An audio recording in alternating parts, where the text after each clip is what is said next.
Hey guys, welcome back to another video with Pisces&Pages. I wanted to do a snow day vlog for you guys. I've been up since about 8 or 9 this morning. I wanted to get up and make sure that the water and stuff was still working. Luckily the pipes didn't freeze over, so I was able to take a shower. I got up and cooked breakfast.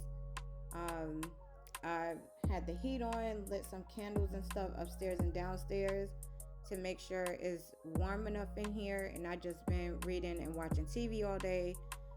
I was able to finish my book Darkness Falls by Alex Knight. I got this book from Second and Charles.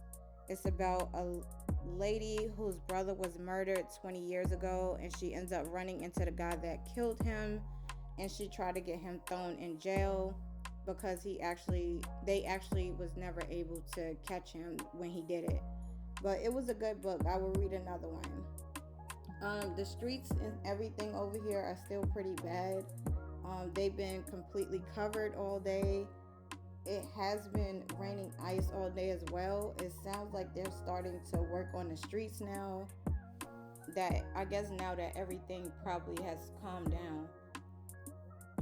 There is a lot of posts on social media about people being warned to stay off of the street still, to stay home. It sounds like somebody was just stuck again outside last night around 12 something in the morning. I heard all this yelling and stuff. I look outside, the back end of somebody's truck was stuck in a ditch. I don't know why people keep going out if they don't have to, but they are still telling people to stay in the house, stay off the roads, and that the roads are still pretty dangerous. Our supervisor had texted us earlier that we don't have to report to work tomorrow. I won't. She said if we're comfortable coming in the office in the morning, I will not. It's not about being comfortable. It's about the fact that regardless of how comfortable you feel, you could still end up in an accident somehow. So I will see y'all Tuesday. I will not be in that office tomorrow. I don't know how bad the weather is supposed to be tomorrow. I'm hoping that by the time I go to work that the roads are better. This is the book that I'm currently reading, Overwatch by Logan Riles, I think. I am not sure how I feel about this book because I haven't got that far. And this book is supposed to be about a hitman.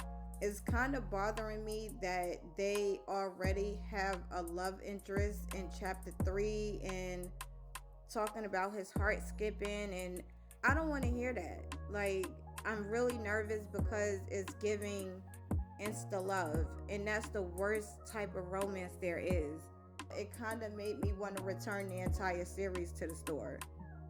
Chapter 3 just have me very nervous. I finished reading the Clemestra book. This is what the books look like. Clemestra, I don't know if I'm saying that right, but this book was not good. I was really interested in it because I've never heard of this person before when it comes to Greek mythology. We picked this book for book club, and I just finished it late last week. It wasn't good for a lot of reasons, but the biggest ones for me was the fact that there are so many people in this book, so many different backgrounds. There's a lot of different traveling going on.